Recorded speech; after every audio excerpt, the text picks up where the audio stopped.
안녕하세요. 부교육자의 줌 5번째 시간을 맡은 정대선 목사입니다. 오늘 이 시간 소통에 관해서 목회적 관점으로 보기 원합니다. 이제 부교육자의 줌 소통이라는 주제로 시작합니다.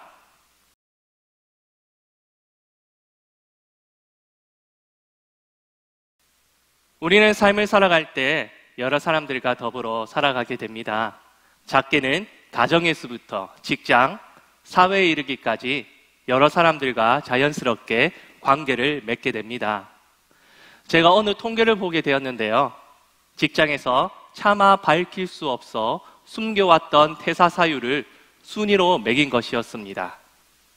이 순위에서 1위는 무엇이었을까요?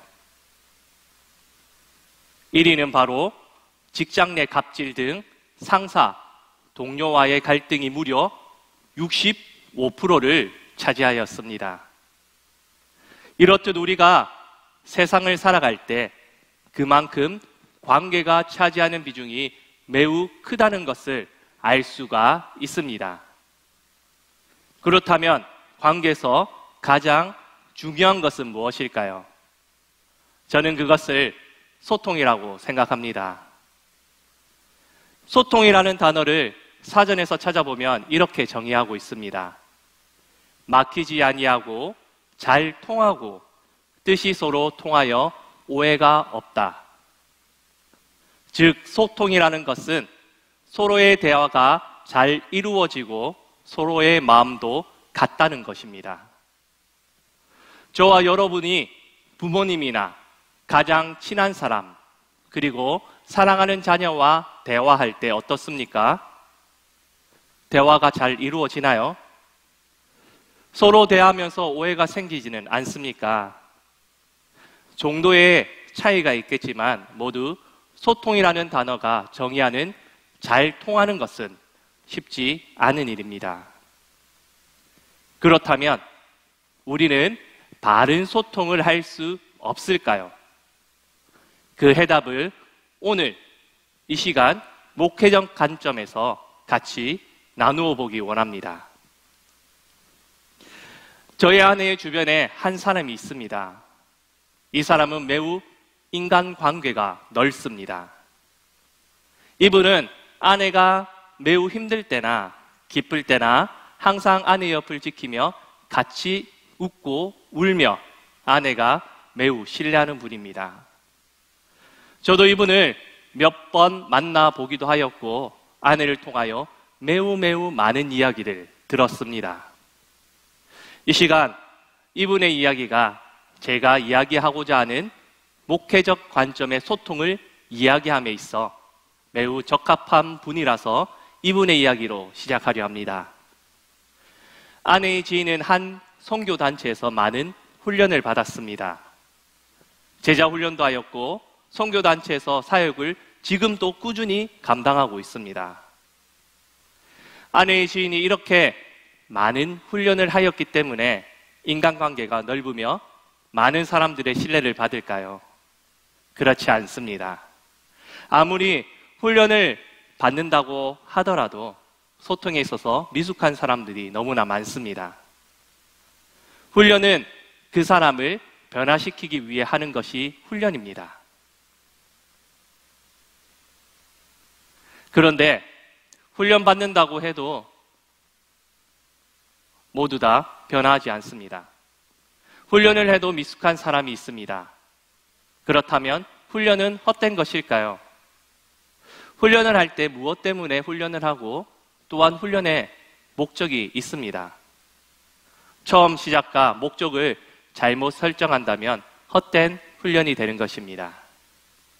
그렇다면 바른 소통을 하기 위해서 무엇을 바탕으로 해서 훈련을 해야 할까요? 아내의 지인의 이야기를 조금 더 나누어 보겠습니다. 제 아내가 그분을 만날 때 마음이 편안하고 서로 신뢰하는 관계가 된 것은 그분의 어떤 면 때문일까요? 그 면은 바로 아까 말씀드렸듯이 힘들 때나 기쁠 때나 늘 함께 있어 준다는 것입니다. 그리고 아내의 말을 너무나 공감하며 들어주었다는 것입니다. 그분은 저희 아내뿐만 아니라 주변의 모든 사람들에게 공감하며 진실하게 소통하기 때문에 그분 주변에는 마음이 통하고 신뢰하는 인간관계가 많아지게 된 것입니다. 이분의 이야기를 나누면서 나온 특징이 있습니다. 그것은 바로 언제나 함께하며 대화에 있어서 공감하며 들어주었다는 것입니다. 소통에 있어서 중요한 것은 바로 공감입니다. 공감의 뜻은 이렇게 정의하고 있습니다. 남의 감정, 의견, 주장 따위에 대하여 자기도 그렇다고 느낌 또는 그렇게 느끼는 기분이라는 뜻입니다. 서로 대화하며 대안을 제시하는 것보다 상대방이 말할 때 상대가 느끼는 마음의 고통, 슬픔이나 기쁨을 함께 느끼며 들어주고 대화할 때에 비로소 더 깊은 대화로 갈 수 있는 것입니다. 요즘 수요 예배 때 담임 목사님을 통해서 욥기 말씀을 듣고 있습니다. 욥의 세 친구를 통하여 우리는 잘못된 소통을 엿볼 수가 있는데요. 그것은 욥의 세 친구가 욥의 고통을 전혀 공감해주지 못하고 오히려 자신의 기준으로 대안을 제시한다는 명목 아래 정죄한다는 것입니다. 우리 목사님의 설교에서 들었듯이 진정한 위로는 상대의 마음의 고통을 함께 나누며 그 사람이 하나님을 볼 수 있도록 돕는 것이 진정한 위로입니다. 우리는 하나의 공동체입니다. 예수 그리스도께서 머리가 되시고 우리는 그의 지체입니다. 하나라는 것입니다. 한 몸이라는 것입니다. 한 몸이 다른 생각, 다른 마음을 품고 있다면 한 몸이라고 할 수 없습니다. 고린도전서 12장 말씀을 보면 바울은 지체에 대해 말하고 있습니다. 몸에는 손도 있고 귀도 있고 눈도 있는데 이것은 하나님께서 원하시는 대로 지체를 각각 몸에 두셨다고 말씀하고 있습니다. 하나님께서는 다 계획이 있으셔서 그곳에 두셨기 때문에 우리는 공동체에 있어서 모두 유익한 지체입니다. 그런데 말입니다. 여러분은 내가 만나는 사람들과 대화할 때 얼마나 공감하며 대화를 하십니까? 여러분의 공감은 선택적이지 않습니까? 내가 좋아하고 사랑하는 사람, 마음이 편한 사람끼리 대화할 때는 그 말에 공감이 됩니다. 그러나 만나기 꺼려지고 부담스럽고 싫어하는 사람과 대화할 때 그 말에 공감이 되십니까? 아마 그 사람과는 대화하기도 부담스럽고 싫을 것입니다. 그 사람이 느끼는 감정과 의견과 나는 전혀 다른 감정과 의견을 가지고 있기 때문에 공감할 수가 없습니다. 그것은 저 또한 마찬가지입니다. 사랑하는 아내와 대화할 때는 공감이 너무나 잘 됩니다. 경청합니다. 그러나 불편한 관계에 있는 사람과 대화할 때는 그 사람의 말이 저의 귀에 들리지가 않습니다. 저도 그렇고 여러분도 선택적인 공감을 하며 살아갈 것입니다. 그렇다면 우리 그리스도인들은 어떻게 소통해야 할까요? 그리스도인의 소통법을 알기 위해서는 하나님이 어떻게 소통하셨는지에 대해 알아보면 그 답을 찾을 수가 있습니다. 하나님은 우리 인간을 창조하셨습니다. 그리고 하나님은 우리가 우리의 의지를 가지고 하나님을 사랑하시기를 원하시는데 그 방법이 바로 우리를 먼저 사랑하시는 것입니다. 우리는 어떻게 살아갑니까?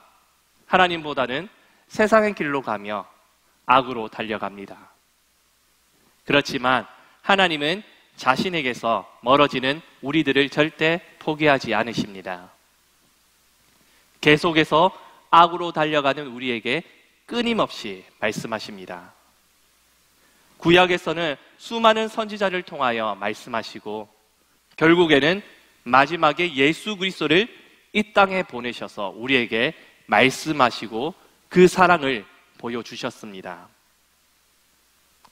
하나님께서 우리에게 보여주신 것은 철저하게 우리를 사랑하신다는 것을 보여주신 것이고 하나님의 사랑에 대해 말씀하여 주신 것입니다.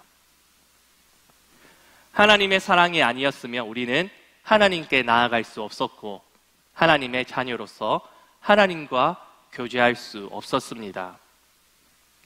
하나님의 소통의 출발점은 바로 사랑이었습니다.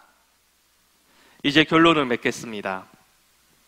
소통의 출발점은 저는 사랑이라고 생각합니다. 사랑할 때 자연스럽게 관심을 가지게 되고 관심이 공감하게 되어 열린 마음으로 서로 신뢰하는 관계로 나아가게 되는 것입니다. 우리는 우리의 의지로 사랑할 수 없습니다. 그러나 하나님께서 우리를 사랑하신 그 사랑으로 상대를 사랑할 때 우리는 진정으로 공감하게 되고 건강한 소통으로 나아가게 되는 것입니다.